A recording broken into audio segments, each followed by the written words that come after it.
Hello students, in this video session we will learn how to implement combinational circuits using multiplexers.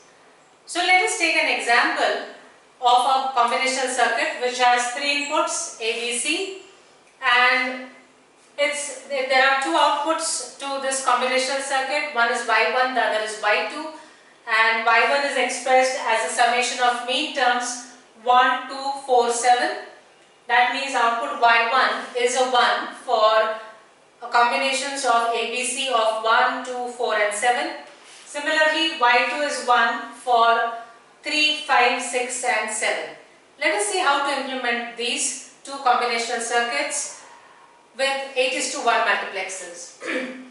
So, we choose 8:1 multiplexer and let us look at the truth table first. So, let us implement Y1. Y1 is 1 for a 1, 2, 4 and 7 and otherwise it is 0. So we choose 8:1 multiplexer for the time being as a simple implementation. The reason is 8 input lines of the 8:1 multiplexer will correspond to these 8 combinations of ABC. So 8:1 multiplexer will have 8 input lines starting from I0 going to up to I7, 3 select lines S0, S1 and S2 and 1 output line which is Y. The 3 inputs to the combinational circuit will now be connected to the select lines. So A is connected to S2, B is connected to S1 and C is connected to S0. So we keep the order of ABC as C being the LSB and A being the MSB, the same order as S2, S1, S0. Now let us look at the first combination. We want that if A, B, C are 0, 0, 0, output Y1 should be a 0. So if these 3 inputs are 0, 0, 0, then the multiplexer will select I0 line, but we want the output Y to be a 0, so this input line should be connected to a 0. For the next combination, which is 0, 0, 1, 0, 0, 1, this S2, S1, S0 which becomes 0, 0, 1 will now select the I1 line and we want the output to be 1. So the input to this I1 line should be given as a 1.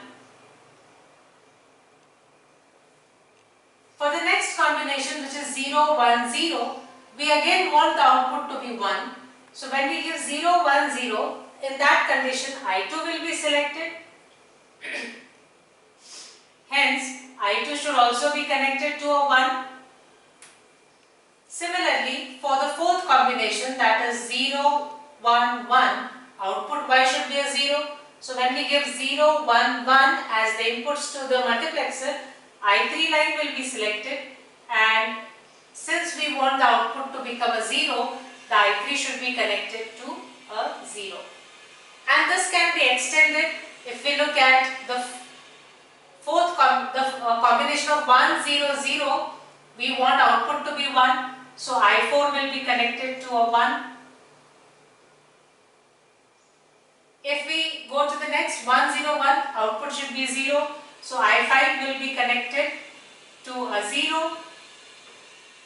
If we see 1, 1, 0, we still want output to be 0. So I6 will also be connected to a 0.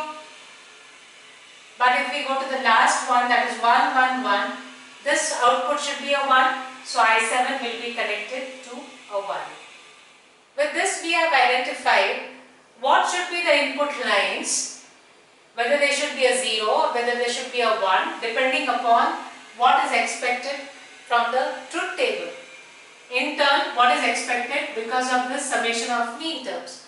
So all those input lines for which output is a 1, for all those input lines for which output is a 1, the data given to that input line is a 1.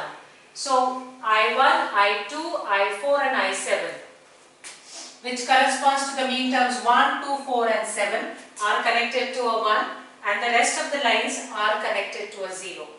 Now this can be done by simply connecting all the lines, or you can show the inputs as I have shown over here, or you can connect the lines of 0, 0, 0, 0 together and ground them and connect 1, 1, 1, 1 together, these 4 lines, and connect them to VCC. So with using 1, 1 is 8:1 multiplexer, we have obtained output Y1. Let us now look at the other output, which is Y2, which will be done in a similar way. Y2 is 1 for 3, that is 3, then 5, 6 and 7. These are the mean terms for which output Y2 is a 1. For the remaining it is a 0. So let us take another 8:1 mux.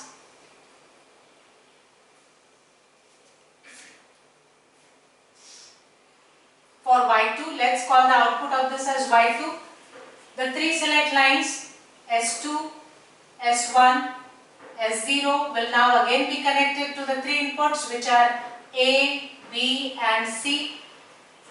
Let us write down the select lines I0 to I7. Let us now identify which input lines need to be connected to 1s and which to be connected to 0.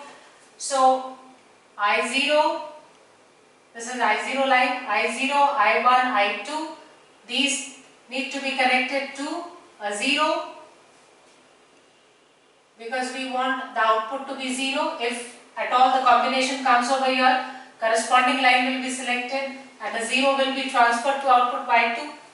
Now for the third combination 0, 1, 1, 1, when I3 will be selected, we want a 1, so I3 should be connected to a 1. For I4, the output Y2 is a 0, so I4 will be connected to a 0. For I5, output should be a 1. For I6,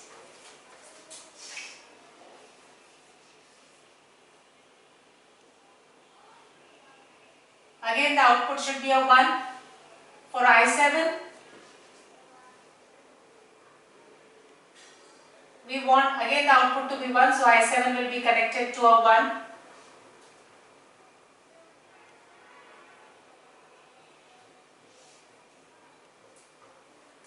So in this manner you can see that to implement Y2, we have connected I3, I5, I6 and I7, which correspond to these 4 mean terms to a 1, and I0, I1, I2 and I4, which correspond to Y2 equal to 0, these input lines are connected to a 0. So with this implementation we have implemented the 2 expressions using 8:1 multiplexers. Now if you look at this truth table carefully, the output Y1 is nothing but the sum output of a full adder, and Y2 is nothing but the carry output of a full adder. So if you just go back to the earlier video for a full adder, you will find that these are the mean terms which correspond to the output of the sum, and these are the mean terms which correspond to the output of the carry. So this is nothing but the full adder circuit, combinational circuit. So with Y1 corresponding to the sum and Y2 corresponding to the carry of a full adder, we have shown how it can be implemented using 2 8:1 multiplexers. Thank you.